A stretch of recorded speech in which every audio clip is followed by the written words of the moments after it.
Are you interested in learning the ins and outs of managing a globally distributed team? Well, keep on watching to find out all the details in this edition of the Digital Marketing Postcard.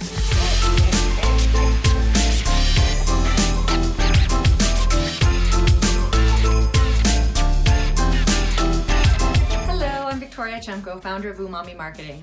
After working on my own as more of a freelancer for the first year of my company, I wanted to build a virtual agency of specialists to allow for more expertise and flexibility for both myself and our client partners. At that point, I knew that it would be important to hire a global team to help with this goal, and then started to look, which resulted in hiring the first 5 contractors within 6 months of making that decision. Pretty much all of whom I continue to work with today, plus a few more. So at this point, Umami has a team of about 10 contractors working together regularly, and we're also partnered with an over 35-person WordPress design and development team, which was only made up of 5 people when we started our partnership together.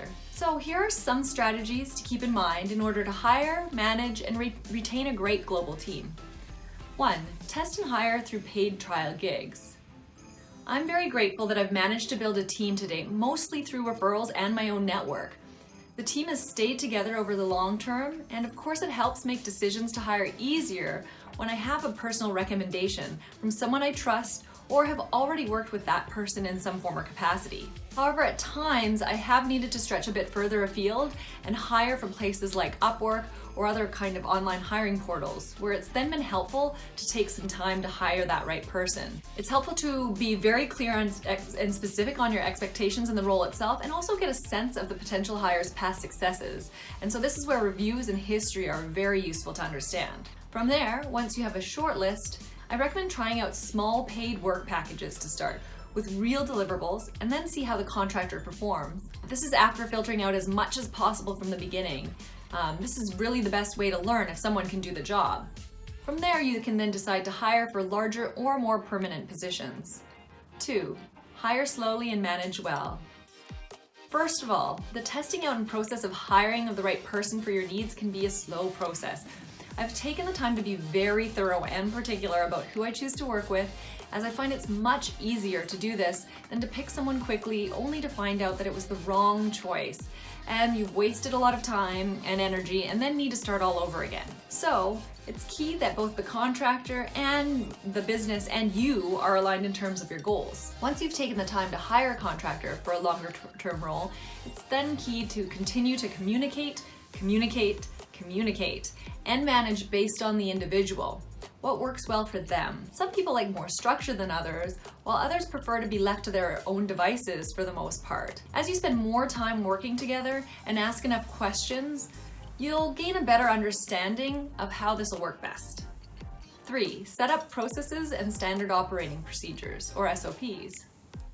One thing so many mentors and friends in the entrepreneurial space told me to do from the beginning of my business was always document the process while I worked, to ensure that it'd be easier to share this information and build a team at a later date. It's also helpful as it not only makes things more efficient each time you onboard or work with a new client or go through the same process for a specific type of project, but it also streamlines the learning for anyone new to the role. From the initial stages of the business, I documented everything as a template within Google Drive, and then also set up step-by-step task templates within Asana, which is our current tool for tracking tasks across projects. And then as new team members joined in, they'd become responsible for continuing to tweak any of the processes, templates, and SOPs as we learned something new, to try to keep everything as up-to-date and optimized as possible, and reduce the time it would take to do this at a later date. As you continue working on similar projects, you'll refine and adjust as needed, which is all part of the experience and journey of building a business. 4. Use online tools. As we're a globally distributed team with most team members in Vancouver, but also others spread throughout North America and Europe, it's been very important to use cloud-based online tools to help ensure everyone's on the same page. So as mentioned before, some of these key tools include Google Drive for documentation, spreadsheets and surveys, for example, Asana for project and task management, InVision for mockups and design flows, Skype, Google Hangouts, and more recently Zoom for video web-based conference calls, and platforms such as Facebook Messenger, Skype, WhatsApp, and Slack for more regular day-to-day messaging. 5. Meet and communicate regularly. As we aren't all co-located in a single place in a physical office, It's important to keep the lines of communications open at all times and not just communicate regularly via things like email or video calls and messaging apps, but to also set regular meetings at a cadence that works well within various project groups and team members. For us, this tends to not be a consistent daily stand-up meeting, for example, unless we're in the midst of web development or more fast-paced or high-risk stages of a project. So we'll either set weekly, bi-weekly, or monthly meetings to ensure that we check in, even if we're not sure if there will be a lot to cover. Providing this time and space to have a conversation will often uncover little unknown things that you won't really realize or expect are important and will be helpful once shared. So to summarize, key tips for managing a global team include 1. Test and hire through paid trial gigs. 2. Hire slowly and manage well. 3. Set up processes and standard operating procedures. 4. Use online tools. And 5. Meet and communicate regularly.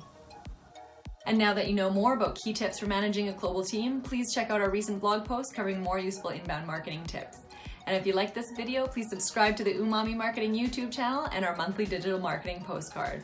I'll be back again next month in July to answer more questions. I'll see you then. Take care.